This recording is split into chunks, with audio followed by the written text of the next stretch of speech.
अच्छा सलूक करो, उन्हें झिटको मत, उन्हें बुरा मत कहो, उन्हें उफ भी मत कहो।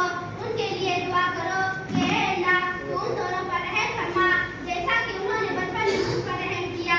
जिससे बाप खुश है उससे रब भी खुश है और जिससे बाप नाराज है उससे रब भी नाराज। माँ